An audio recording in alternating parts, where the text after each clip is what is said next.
دشمنی احمد پہ شدت کیجئے،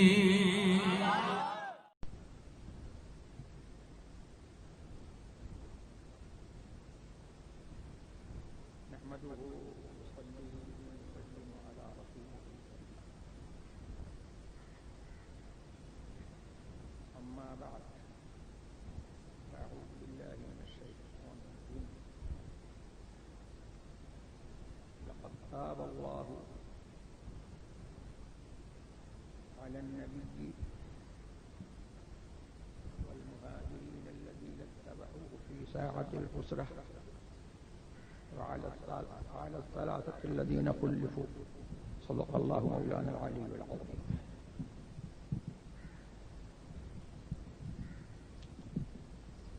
وبلغنا رسوله النبي الكريم الأمين المكين ونحن على ذلك لمن الشاهدين والشاكرين والحمد لله رب العالمين. اعلی حضرت عظیم البرکت فاضل بریلوی رضی اللہ تبارک و تعالی عنہ، جن کے نام سے مسلک اہل سنت والجماعت کو پہچانا جاتا ہے، ان کا مسلک کیا ہے؟ یہ جو ابھی نعت پڑھی جا رہی تھی اس میں ان کا مسلک ہے کہ اہل سنت کا ہے بیڑا پار اصحاب حضور، نجم ہیں اور ناؤ ہے عطرت رسول اللہ کی. حضور سرور عالم صلی اللہ تبارک و تعالی علیہ وسلم کی محبت ہمارا سرمایہ ہے، اور ان کی محبت ایمان ہے اور ایمان کی جان ہے. ایمان کی ماہیت بغیر حب رسول صلی اللہ تبارک و تعالی علیہ وسلم کے ہو ہی نہیں سکتی. اور صحابہ کرام رضوان اللہ تبارک و تعالی علیہم اجمعین نے حضور سرور عالم صلی اللہ تبارک و تعالی علیہ وسلم سے کیسی محبت کی، وہ اس محبت میں اور اپنی روش میں تمام امت کے لیے رہنما اور رہبر ہے. مجھے اس سلسلے میں حضرت کعب بن مالک رضی اللہ تبارک و تعالی عنہ اور ان کے دو رفقائے کار ہلال ابن امیہ اور مرارہ ابن ربیع رضی اللہ تبارک و تعالی عنہم اجمعین کا قصہ رقت انگیز، سبق آموز اور محبت کا وہ قصہ مجھے یاد آ رہا ہے. تو میں نے اسی قصے کو انتخاب کیا اور میں نے چاہا کہ وہ قصہ میں آپ حضرات کو بھی سنا دوں، تاکہ ہمارے لیے اور رہتی دنیا کے لیے کہ انسانوں کے لیے یہ درس ہو کہ حضور سے محبت کیسی چاہیے. حضرت عبداللہ ابن کعب ابن مالک رضی اللہ تبارک و تعالی عنہ سے جامع صحیح بخاری شریف میں یہ حدیث مروی ہے، اور اس میں ان کے بارے میں یہ فرمایا کہ جب حضرت کعب بن مالک رضی اللہ تبارک و تعالی عنہ کی بینائی جاتی رہی تھی، اس زمانے میں ان کو چلانے والے، ہاتھ پکڑ کر کے ان کو چلنے والے یہی عبداللہ ابن کعب ابن مالک تھے. وہ کعب ابن مالک رضی اللہ تبارک و تعالی عنہ کا قصہ بیان کرتے ہیں کہ انہوں نے ایک مرتبہ یہ واقعہ بیان کیا کہ میں نے رسول کریم صلی اللہ تبارک و تعالی علیہ وسلم کے ساتھ 12 غزوے کیے، اور میں کسی غزوے میں حضور ایسا نہ ہوا کہ میں کسی غزوے میں پچھڑ گیا ہوں اور میں حضور کے ساتھ شریک نہ ہوا ہوں۔ اس میں کہتے ہیں کہ سوائے بدر کے، کہ بدر میں جو غزوہ ہوا اس کے لیے بتاتے ہیں کہ وہ غزوہ اچانک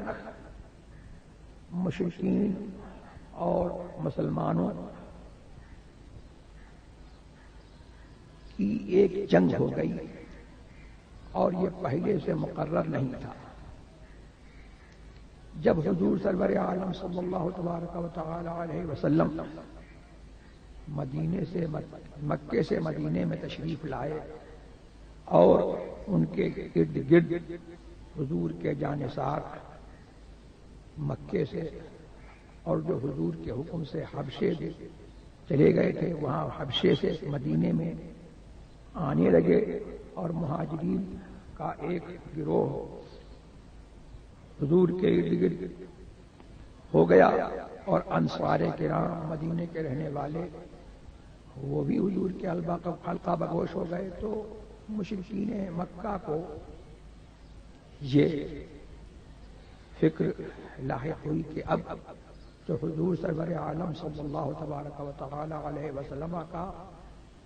معاملہ زور پکڑتا جا رہا ہے، تو انہوں نے شر پر اور زیادہ کمر باندھی اور اس پر انہوں نے بس نہیں کیا کہ حضور سرور عالم صلی اللہ تبارک و تعالی کو ان کے وطن معروف مکہ سے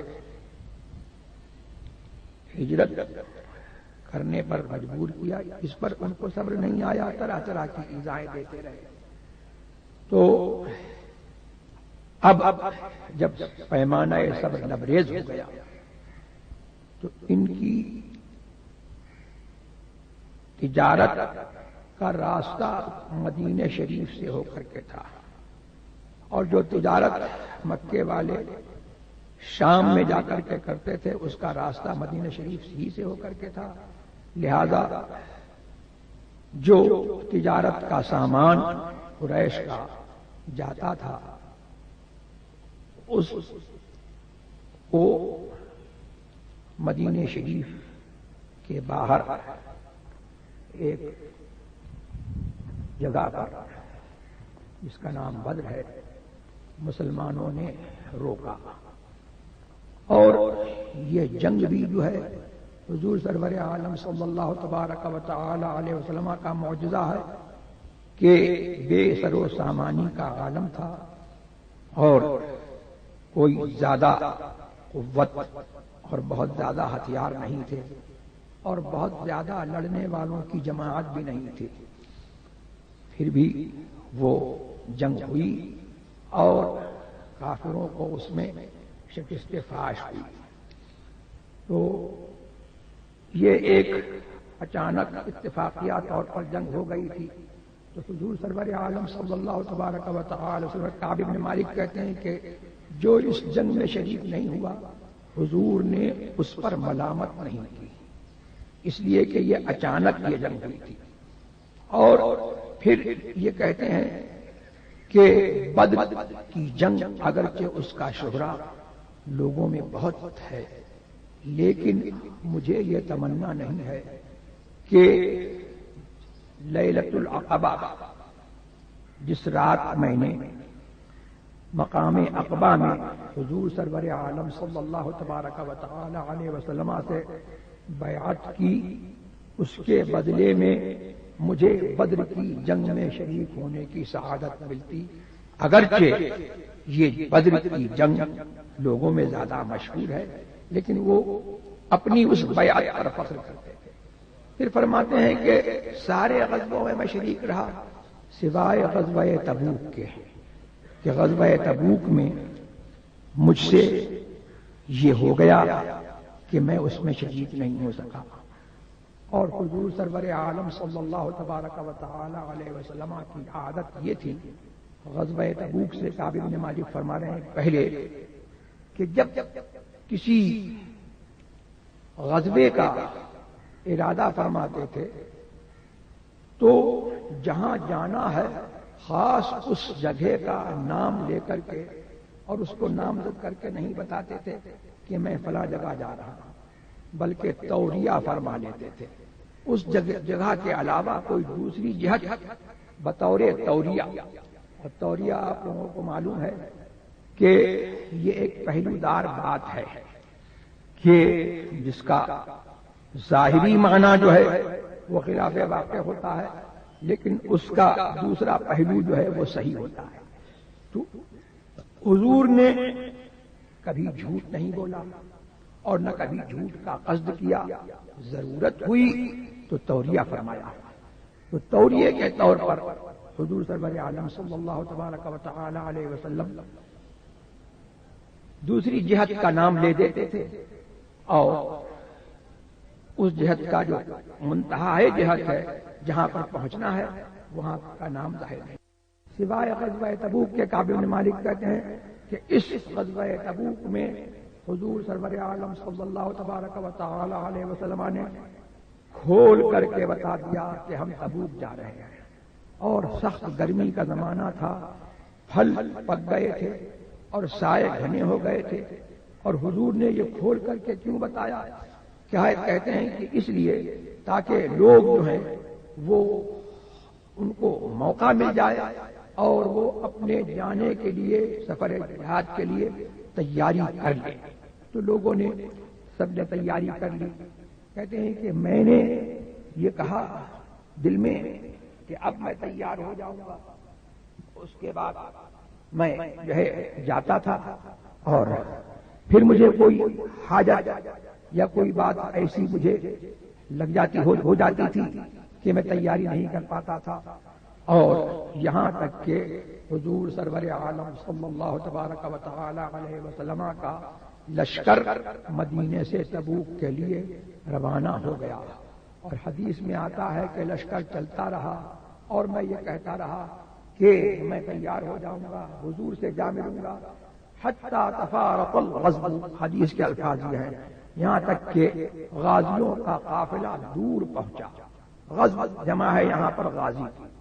غازیوں کا قافلہ جو ہے دور پہنچا اور میں تیاری نہیں کر سکا۔ اس کے بعد پھر یہ ہوا، کہتے ہیں کہ مجھے اب یہ تکلیف ہوتی تھی کہ میں جب بازاروں میں نکلتا تھا تو مجھے یہ ہوتا تھا کہ میں ایک ایسے شخص کو، لوگ ایسے شخص کو دیکھیں کہ جس کے اوپر نفاق کی تہمت ہو، اور یہ اس زمانے میں یہ بات تھی کہ جنگ سے جو پچھڑ جاتا تھا لوگ اس کو سمجھتے تھے کہ یہ خالص مسلمان نہیں ہے، منافق ہے۔ تو کہتے ہیں کہ مجھ کو اس بات کی جو ہے تکلیف ہوتی تھی کہ میں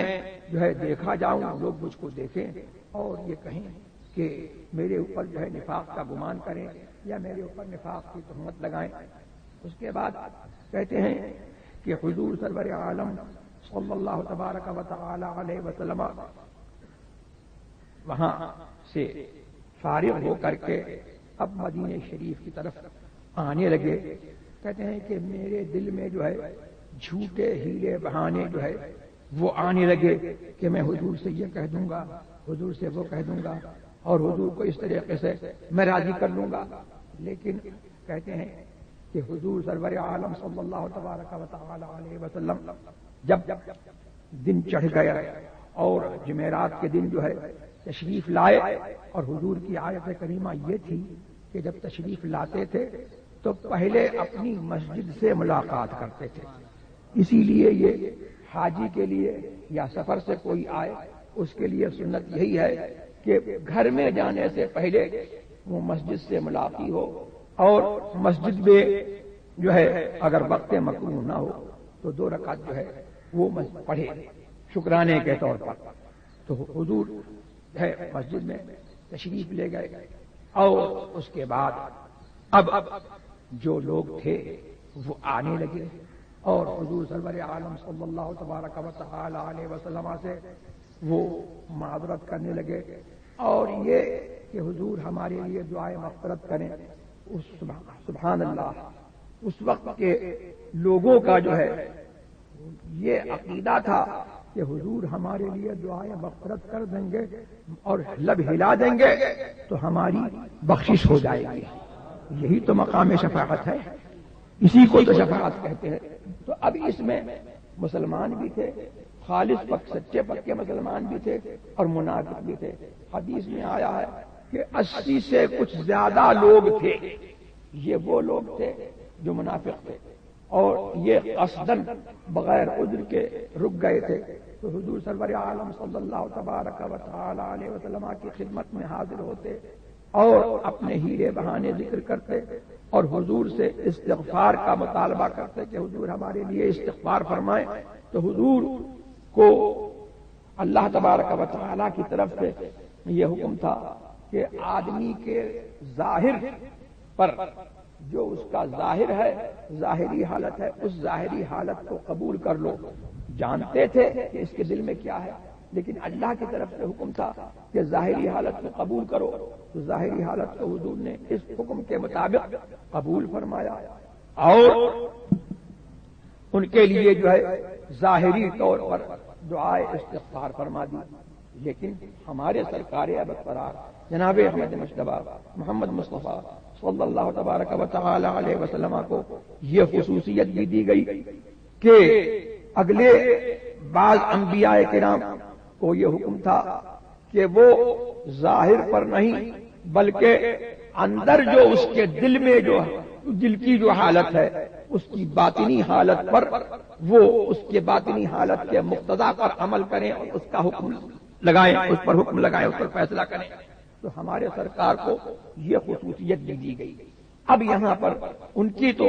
ظاہری حالت پر ان کے آزار کو اور ان کے بہانوں کو اور ان کے مطالبہ استغفار کو قبول کر لیا، دعائیں مغفرت فرما دی. پھر کہتے ہیں کہ حضرت کعب بن مالک رضی اللہ تبارک و تعالی عنہ، یہ میں بھول گیا ابتدائی حدیث میں وہ کہتے ہیں کہ میں اس وقت اتنا توانا تھا کہ اس سے پہلے کبھی نہیں تھا اور اتنا بڑا اتنا صاحب مال تھا کہ اس سے پہلے کبھی صاحب مال نہیں تھا اور میں نے اپنی 2 اونٹنیاں تیار رکھی تھی سفر کے لیے. تو کہتے ہیں کہ میں جب حاضر ہوا تو حضور نے مجھے دیکھ کر کے تبسم تو فرمایا لیکن اس تبسم کے اندر ناراضگی کے آثار تھے. پھر حضور نے پوچھا کہ تم نے کیا اپنی 2 اونٹنیاں نہیں خریدی تھی اور تم کیوں جو ہے غزوہ تبوک میں حاضر نہیں ہوئے؟ تو حضرت کعب بن مالک رضی اللہ تبارک و تعالی عنہ فرماتے ہیں کہ مجھے اللہ تبارک و تعالی نے قوت جدل اور زور بیان عطا کیا ہے. اگر میں کسی اور کے پاس بیٹھتا تو میں یہ امید کرتا کہ میں اس کے عتاب سے اور اس کی ناراضگی سے میں بچ جاؤں گا، لیکن یہ حضور یہ آپ کا معاملہ ہے. اگر تھوڑی دیر کو آپ مجھ سے راضی ہو جائیں گے تو اللہ تبارک و تعالیٰ میرے دل کی حالت آپ کو بتا دے گا. میرے لیے خدا کی قسم کوئی عذر نہیں تھا. حضور نے فرمایا اچھا کھڑے ہو جاؤ. اور ایسے ہی ہلال بن امیہ اور حمرارہ ابن ربیع کے ساتھ بھی یہی کیا کہ کہا کہ کھڑے ہو جاؤ یہاں تک کہ اللہ تبارک و تعالیٰ تمہارے بارے میں اپنا فیصلہ صادر فرمائے. کیا معلوم ہوا کہ حضور ان کی بھی حالت سے واقف تھے جنہوں نے ظاہری طور پر عذر کیا کہ ان کے دل میں کیا ہے، لیکن حضور کو حکم یہ تھا کہ ان کے ظاہری حال کو قبول کر لو. اور حضور کعب بن مالک اور ہلال بن امیہ اور مرارہ ابن ربیع کی باطنی حالت سے بھی خوب واقف تھے اور یہ بھی حکم تھا کہ اللہ جو ہے ان کے حق میں کچھ فیصلہ فرمانے والا ہے. تو فرما دیا کہ ٹھہر جاؤ یہاں تک کہ اللہ تبارک و تعالیٰ تمہارے بارے میں جو ہے فیصلہ فرما دے. اب یہ چلتی ہے وہاں سے. تو ان کے جو قوم کے لوگ تھے انہوں نے کہا کہ کیا تم اس بات سے عاجز ہو گئے کہ حضور سرور عالم صلی اللہ تبارک و تعالی علیہ وسلم سے کوئی عذر کر دیتے اور حضور تمہارے لیے مغفرت طلب کر دیتے، مغفرت طلب کرتے، تو کہتے ہیں کہ میرے دل میں ہوا کہ پلٹوں اور پلٹ کر کے پھر میں اپنے آپ کو جھٹلا دوں اور کوئی بہانہ بنا دوں۔ پھر میں نے پوچھا کہ یہ بتاؤ کہ میرے ساتھ میں جو ہوا ہے کیا ایسا کسی اور کے ساتھ میں بھی ہوا ہے؟ فذکر علی رجلین صالحین شہدا بدر، تو کہتے ہیں کہ ان لوگوں نے جو ہے مجھے جو ہے دو نیکوں کا آدمی، دو نیک آدمیوں کا مجھ سے ذکر کیا جنہوں نے بدر میں جو حاضر ہوئے تھے، لی فیہما اسوہ، میرے لیے ان کی ذات میں اچھی رہنمائی تھی۔ تو میں نے کہا کہ نہیں، میں اپنے آپ کو نہیں جھٹلاؤں گا، اور میں جو ہے چل دیا۔ اس کے بعد یہاں پر جو ہے جو لوگ اتحاد رچاتے ہیں اور جو لوگ حضور سرور عالم صلی اللہ تبارک و تعالی علیہ وسلم کے دین سے جو علاقہ نہیں رکھتے، ان سے محبتوں کا رشتہ رکھتے ہیں اور ان سے اپنی رشتہ داریاں رکھتے ہیں، اپنی دوستی کا رشتہ رکھتے ہیں اور ان سے جو ہے اتحاد کے داعی ہیں، ان کے لیے اس میں درس ہے۔ کہتے ہیں کہ حضور سرور عالم صلی اللہ تبارک و تعالی علیہ وسلم نے ہم 3 شخصوں کے بارے میں یہ حکم صادر کر دیا کہ کوئی ان سے نہیں بولے گا۔ اب کہتے ہیں کعب بن مالک کہ دنیا بدل گئی، مدینہ بدل گیا، مدینے کی زمین بدل گئی، در و دیوار بدل گئے، لوگ بدل گئے، اور اب کہتے ہیں کہ ہلال ابن امیہ اور مرارہ ابن نبی کا تو عجیب حال ہوا، وہ لوگ ضعف کے مارے جو ہے وہ لیٹ گئے اور نہایت ہی جو ہے وہ ماندہ تھکے ماندے ہو گئے، لیکن مجھے اللہ نے صبر دیا تھا تو میں بازاروں میں چلتا تھا اور حضور سرور عالم صلی اللہ تبارک و تعالی علیہ وسلم کے ساتھ مسجد میں حاضر ہوتا تھا اور نماز پڑھتا تھا، تو کبھی کبھی ایسا ہوتا تھا کہ ستون کی آڑ میں اس سے پتہ لگا کہ سترا جب نمازی نماز پڑھے تو اس کے سامنے سترا ہونا چاہیے، ستون ہو یا کوئی اور چیز، صحابہ کی یہ سنت تھی۔ تو میں جب ایک ستون کی طرف متوجہ ہو کر کے اس کی آڑ بنا کر کے میں نماز پڑھتا ہوتا تھا تو میں یہ دیکھتا تھا کہ حضور سرور عالم صلی اللہ تبارک و تعالی علیہ وسلم میری طرف متوجہ ہیں۔ جب میں اپنی نماز کی طرف متوجہ ہوتا سرکار میری طرف متوجہ ہوتے، اور جب میں اپنی نظر چرا کر کے حضور کو دیکھتا تو حضور چہرہ مجھ سے پھیر دیتے، اس لیے مجھ کو جو ہے اس سے تکلیف ہوتی تھی۔ پھر کہتے ہیں کہ اسی حال میں جو ہے یہ گزر گیا۔ ایک دن غسان بادشاہ شام کا خط آیا اور اس کو یہ خبر ہو گئی کہ کعب بن مالک کو حضور سرور عالم صلی اللہ تبارک و تعالی علیہ وسلم نے ان کے ساتھ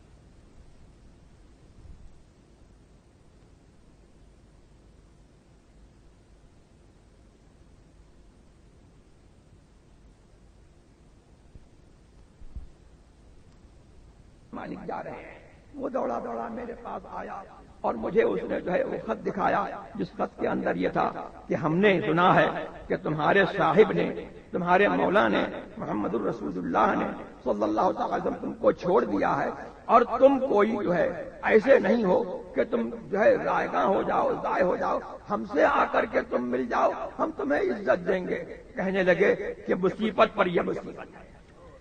مصیبت پر یہ مصیبت ہے۔ اب اس کے بعد کہتے ہیں کہ میں نے کیا کیا کہ اس خط کو تندور میں جو ہے جلا پھینک کر کے اس کو جلا دیا کہ یہ رہے گا ہی نہیں کہ کسی کو اس پر جو ہے اطلاع ہوگی۔ اس کے بعد کہتے ہیں کہ جب 50 راتیں جو ہیں گزر گئیں تو حضور سرور عالم صلی اللہ تبارک و تعالی کا قاصد جو ہے میرے پاس آیا اور مجھ سے اس نے کہا اعتزل امرأتک، اپنی عورت سے جدا رہو۔ کہا کہ اطلقها، کیا میں اس کو طلاق دے دوں؟ ام کیف افعل، یا میں کیا کروں؟ کہا کہ لا، ان سے صحبت مت کرنا۔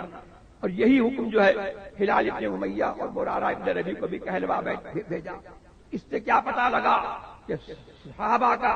یہ عالم تھا، سبحان اللہ، کہ حضور سرور عالم صلی اللہ تبارک و تعالی علیہ وسلم کو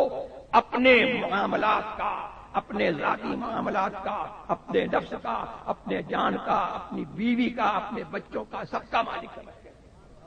حکم دے دیا کہ چھوڑ دو، انہوں نے بیوی کو چھوڑ دیا۔ ہاں اللہ اکبر۔ اور انہوں نے حکم دے دیا کہ ان کو چھوڑ دو، تو رشتہ داروں نے ان کو چھوڑ دیا۔ اب اللہ اکبر۔ تو کہتے ہیں کہ میں بھول گیا اسی میں، کہتے ہیں کہ ایک دن جو ہے میں جب میرے اوپر یہ گھڑی جو ہے صبر آزما جو ہے طویل ہو گئی، تو ایک دن میں اپنے چچا زاد بھائی کے پاس گیا جس کا نام قتادہ تھا۔ تو کیسے گئے؟ کہتے ہیں کہ میں دیوار پھلانگ کر کے دیوار کے اوپر جو ہے چڑھ کر کے، کیونکہ دروازہ باغ کا بند تھا، وہ اپنے باغ میں بیٹھے ہوئے تھے، تو میں دیوار پھلانگ کر کے دیوار کے اوپر جو ہے بیٹھ گیا اور میں نے پوچھا کہ تم یہ بتاؤ کہ میں اللہ اور رسول سے محبت کرتا ہوں کہ نہیں کرتا ہوں؟ تو چچا زاد بھائی، کیونکہ حضور نے منع فرما دیا، اب انہوں نے جواب نہیں دیا۔ انہوں نے قسم دی کہ تمہیں قسم دیتا ہوں کہ میں اللہ اور رسول سے محبت کرتا ہوں کہ نہیں کرتا ہوں، یہ بتاؤ۔ پھر وہ خاموش رہے۔ پھر جب قسم دی تو انہوں نے اتنا کہا اللہ و رسولہ اعلم، اللہ جانے اور اس کا رسول جانے۔ یہی تو اہل سنت کا عقیدہ ہے کہ اللہ کو خبر ہے اور اللہ کے دیے ایسے مصطفیٰ کو صلی اللہ تعالی علیہ وسلم۔ تو پھر کہتے ہیں کہ مجھ سے رہا نہیں گیا اور میں رو پڑا، اور رونے کے بعد جو ہے میں دیوار سے پھلانگ کر کے جو ہے چل دیا،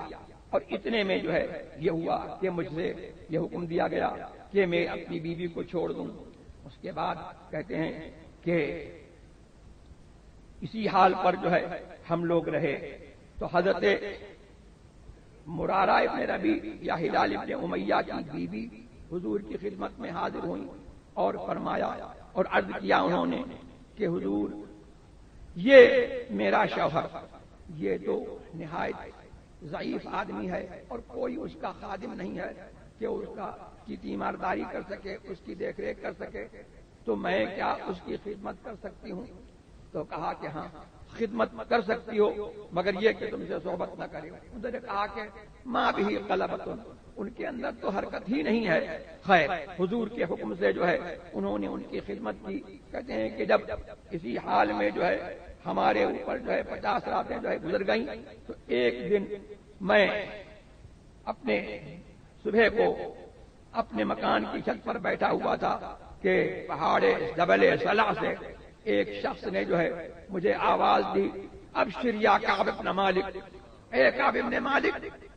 تم کو بشارت ہو، تمہاری توبہ قبول ہو گئی۔ تو کہتے ہیں کہ مجھے جو ہے بڑی خوشی ہوئی، اور اس کی آواز جو ہے اس کے گھوڑے سے زیادہ تیز جو ہے میرے پاس اس کی آواز آئی، اور وہ گھوڑا اپنا جو ہے چلا کر کے میرے پاس جب آیا تو میری خوشی کا عالم یہ تھا کہ میرے تن کے اوپر جو ہے 2 کپڑے تھے، میں انہی کپڑوں کا مالک تھا، تو میں نے اپنے کپڑے بدلے اور وہ کپڑے اتار کر کے جو ہے اس کو دے دیے۔ اس کے بعد پھر کہتے ہیں کہ میں حضور کی خدمت میں جب حاضر ہوا تو میں نے دیکھا کہ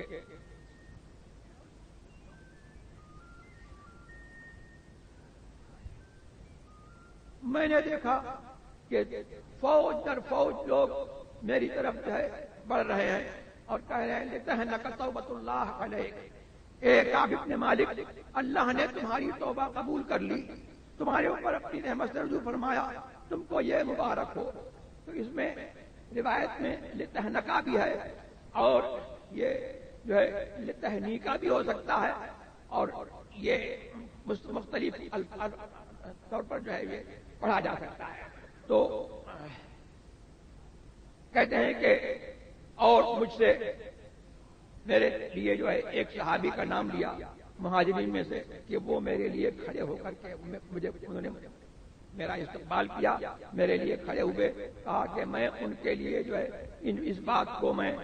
جو ہے کبھی نہیں بھولنے والا۔ اس کے بعد پھر حضور کی خدمت میں جب حاضر ہوئے تو کہتے ہیں کہ میں نے دیکھا کہ حضور کا چہرہ چاند کی طرح سے چمک رہا ہے، اور جب حضور خوش ہوتے تھے تو یہی عالم ہوتا تھا۔ یہ صحابہ ہیں، وہابی نہیں، وہابی ہوتا تو کہتا کہ ہم جیسے ہیں، لیکن یہ صحابی تھے سبحان اللہ۔ تو کہتے ہیں کہ چاند جیسا جو ہے چہرہ چمک رہا تھا، اور پھر حضور نے جو ہے ان کو بشارت دی۔ تو پھر انہوں نے قصہ مختصر یہ ہے کہ یہ عرض کیا کہ حضور میری تمام توبہ سے یہ ہے کہ میں اپنا سارا مال اللہ کے لیے اور اللہ کے رسول کے لیے چھوڑتا ہوں. تو یہی کہہ جائے صدقۃ للہ ولرسولہ کو کہا. معلوم یہ ہوا کہ جب تک رسول کا وسیلہ نہیں ہوگا اللہ تبارک و تعالیٰ کی بارگاہ میں اس کا قبول ہی نہیں ہوگا. تو یہ وسیلے کے لوگ تھے. تو کہا کہ حضور نے فرمایا کہ امسک علیک بعض مالک، اپنا بعض مال تم جو ہے اپنے لیے جو ہے روکے رکھو. تو کہا کہ فإنی امسک ذہمی بخیبر، جو خیبر میں میرا حصہ ہے میں اس کو روکتا ہوں. پھر وہ سچ ہو کر خوش ہو کر کے فرماتے ہیں کہ اللہ تبارک و تعالیٰ نے مجھے جو ہے سچ کے وجہ سے جو ہے مجھے ایسا آزمایا اور اس آزمائش پر جو ہے وہ خوش ہو رہے ہیں. اور پھر کہتے ہیں کہ مجھے وہ انعام دیا کہ میں نے حضور سرور عالم صلی اللہ تبارک وسلم سے سچ بولا کہ اس پر جو ہے اسلام کے بعد جو ہے مجھ پر جو ہے ایسی عظیم کوئی نعمت جو ہے نہیں ہوئی. اور جن لوگوں نے حضور نبی کریم صلی اللہ تبارک و تعالی علیہ وسلم سے جو جھوٹے ہیلے بہانے کیے تھے، جھوٹ بولا تھا، اللہ تبارک و تعالیٰ نے ان کے بارے میں اس قدر جو ہے ایسا ان کا خراب حال بیان کیا کہ کسی اور کا ایسا خراب حال جو ہے ہو ہی نہیں سکتا. تو یہ میں نے حدیث جو ہے بیان کر دی. اور اسی لیے اعلیٰ حضرت نے جو ہے یہاں پر اس کا نفیس ترجمہ یہ فرمایا وعلی الثلاثة الذین خلفوا. اللہ تبارک و تعالیٰ نے اپنی رحمت سے رجوع فرمایا اس نبی پر اور مہاجرین پر والانصار اور انصار پر الذین اتبعوه فی ساعۃ العسرہ، جنہوں نے ان کی پیروی اس مشکل کی گھڑی میں کی. وعلی الثلاثة الذین خلفوا، ہم ہوتے تو ترجمہ کر دیتے اور ان تین پر جو جنگ سے پچھڑ گئے تھے، لیکن یہاں پر اعلیٰ حضرت ترجمہ کیا کہ ان تینوں پر جو موقوف رکھے گئے. اس سے پتہ لگا کہ ترجمہ کر رہے ہیں اور حدیث کے واقعے پر نظر.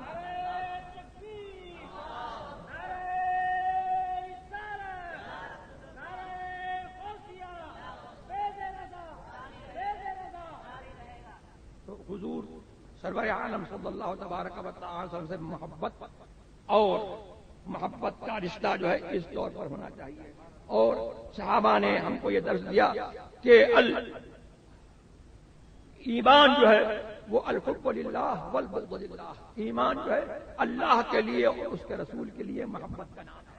اور اللہ اور رسول کے لیے جو ہے کسی کو چھوڑنے کا نام ایمان ہے. اگر ہمیں کسی سے محبت کرنا ہے اللہ اور رسول کے رشتے سے کریں، اور اگر ہمیں کسی کو چھوڑنا ہے اللہ اور رسول کے رشتے سے جو ہے اس وجہ سے چھوڑیں کہ اللہ اور رسول سے اس کا کوئی رشتہ نہیں ہے، اسی کا نام جو ہے وہ ایمان ہے. یہ میں نے حدیث یہاں پر جو ہے اس لیے جو ہے وہ سنا دی تاکہ اللہ تبارک و تعالی ہمیں اس حدیث کی برکت نصیب فرمائے. اور محبت جو حضور کی محبت جو ہمارے لیے سرمایہ ایمان ہے، عین ایمان ہے، اللہ تبارک و تعالی اس محبت کو ہمارے دلوں میں اور زیادہ موجزن فرمائے. اب حدیث سنا دیجیے.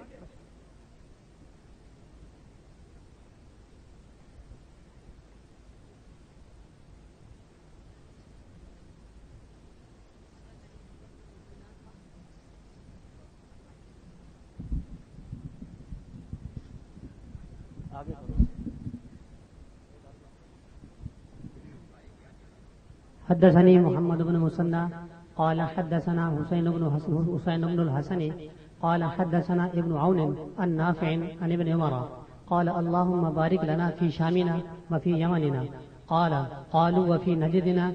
قال اللهم بارك لنا في شامنا وفي يمننا قالوا وفي نجدنا قال هنالك الزلازل والفتن وبها يطلع قرن الشيطان.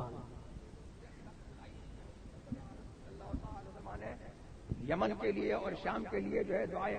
برکت فرمائی. ایک صحابی نے کہا کہ ہمارے نجد کے لیے بھی دعا فرمائیے. تو 3 مرتبہ حضور خاموش رہے اور تیسری مرتبہ میں حضور نے یہ فرمایا کہ هناك الزلازل والفتن وبها يطلع قرن الشيطان. وہاں پر زلزلے ہیں اور فتنے ہیں اور وہاں سے شیطان کی سنگت نکلے گی. اس کا مصداق جو ہے آج کل کے وہابی ہیں جو نجد سے نکلے.